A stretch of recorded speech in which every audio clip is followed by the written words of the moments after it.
My name is Justin Weinstein. I've decided at 20 years of age to join the Marine Corps. I'm excited more than anything to begin this journey. In the beginner stages, you're always going to encounter difficulties and barriers that make you think maybe you never even belong. But as you keep pushing, as you keep doing it more and more, you start to adapt.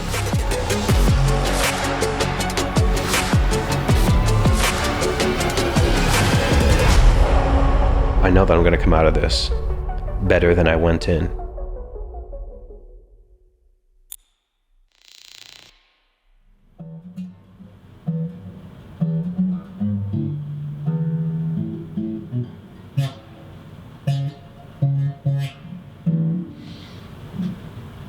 This is frustrating.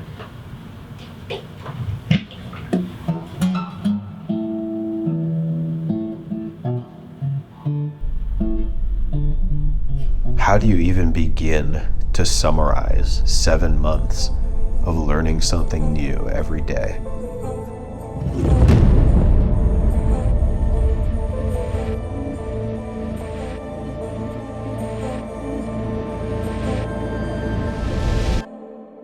I guess we just got to start at the beginning.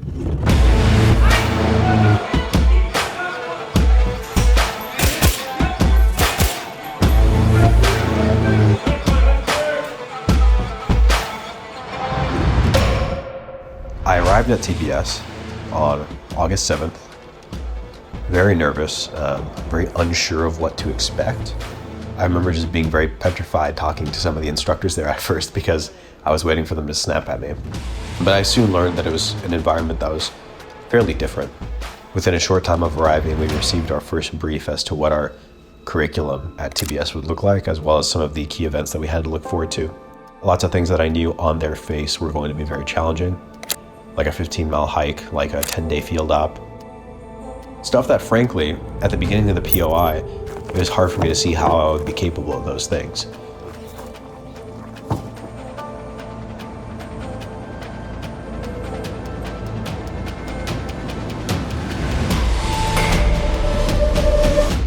Shortly after arriving, I received one of the most crucial pieces of information from my staff platoon commander that I remember to this day, which is that you're going to get burnt out if you try to put up a front.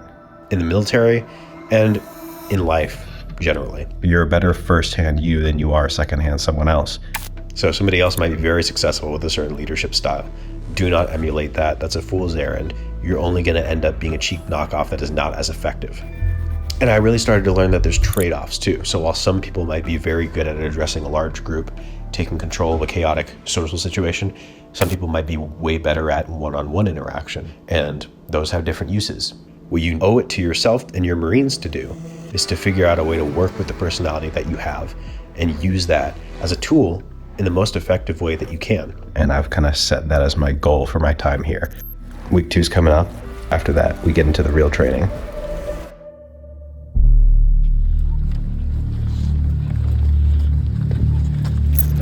Stand by.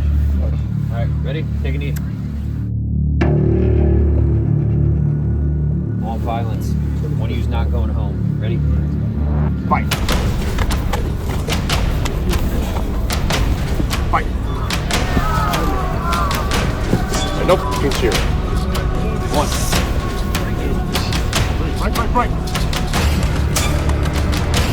Guys.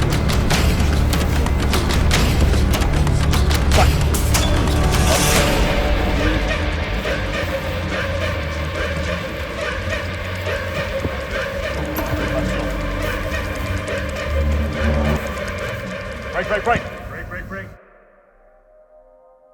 I think one of the biggest cases in which I had to put my own comfort aside was learning to operate at night. Wearing these cumbersome NBDs, trying to accomplish a mission at a time of day when your body naturally begins to crave sleep. The people who succeeded most were the people who could really cease to care about the fact that their body would rather be sleeping right now. The people who could cease to care about the fact that the night vision device was a little bit uncomfortable.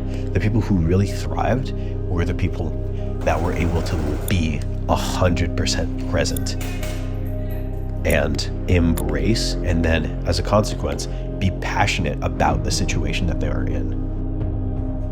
Philippians says, "Do all things without grumbling and disputing, in order that you may become blameless and innocent." It was the complaining that was really the slow death that not only makes others not like being around you as much, but really signifies that you're not ready for this kind of environment. Yeah, most of what we do here sucks, but that's the whole point. And though you feel the temptation to complain at times, you can never forget that this fire is what forges warriors. And a positive attitude, positive regard for the situation ripples outward. And the fact of the matter is, people want to be around optimistic people more than pessimistic people, even if they themselves are pessimistic. I'm not gonna lie, I was never perfect.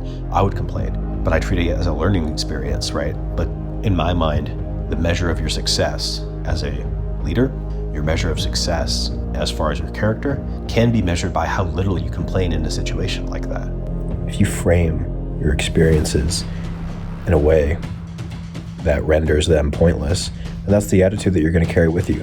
But if you say, no matter what I'm doing, whether it's a grueling hike or whether it's a training exercise that's physically demanding but doesn't have to do with the job that you're going to be performing after the basic school, it doesn't matter. If it's hard and you frame it as a learning experience, something that you're only going to have the opportunity to do once, something that's going to reinforce your ability to make yourself do things that you don't want to do, we call that discipline, then nothing here is pointless. Nothing.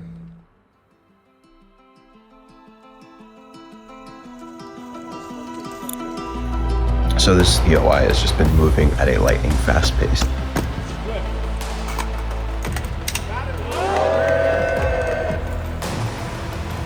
At this point, a lot of events have transpired in the POI, and I've had successes and failures, and you've got all these different histories, all these different experiences, all these different personalities, all here under one umbrella. At this point in the POI, I'm feeling good. I'm feeling ready. There's something so special about just being surrounded by warriors in a place facilitated to make and train warriors. I know it's becoming a recurring theme at this point in my series. You could almost say it's like a broken record. Mentality is everything. Though I am by no means the smartest, I'm not the fastest, I'm not the strongest, I'm not the most natural leader, I can want to be here when nobody else wants to be here. And that is so much more powerful than anything else.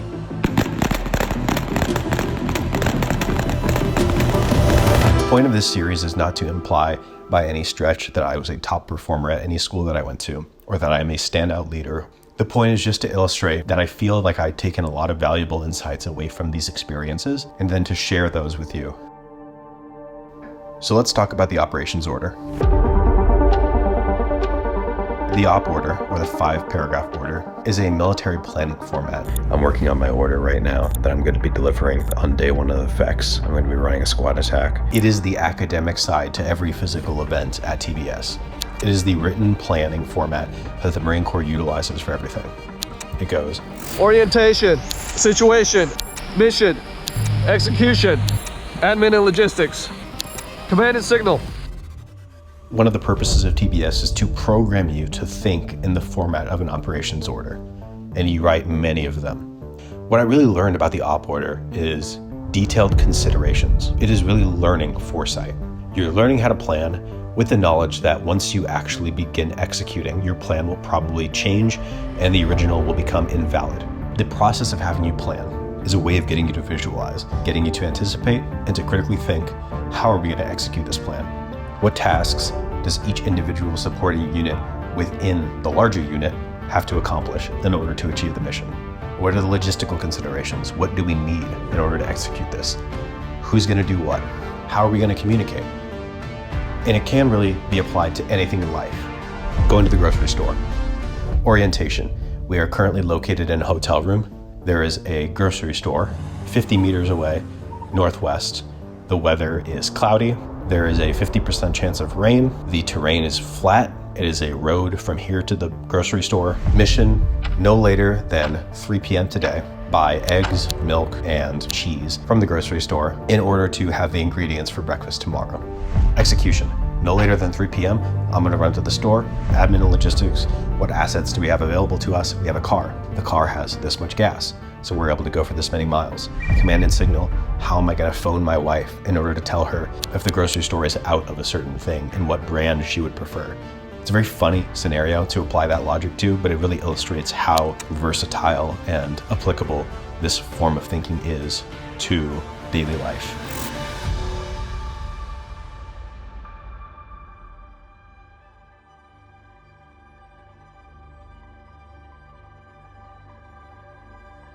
Sometimes you just gotta show up. This is something that I was thinking this weekend.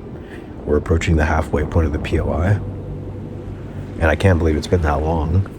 But one thing that occurs to me every weekend when I gather up the courage to come back here, because it does require courage. I mean, call it soft, call it whatever you want.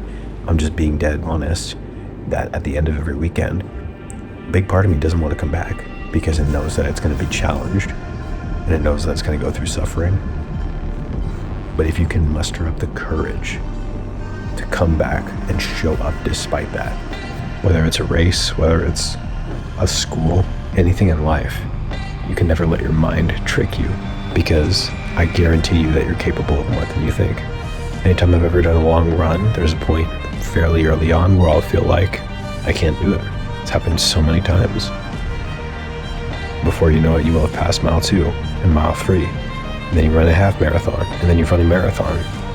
And this is something that applies to everything in life, everything challenging. You are capable of more than you think. Even if you're starting to feel resistance at mile 1 of the marathon, it doesn't matter, because we're going to keep pushing. 40 years, there were some jobs in the Marine Corps I didn't care for.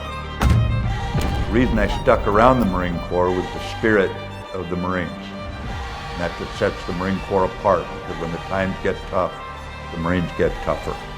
You have to earn that respect. You have to earn that every day.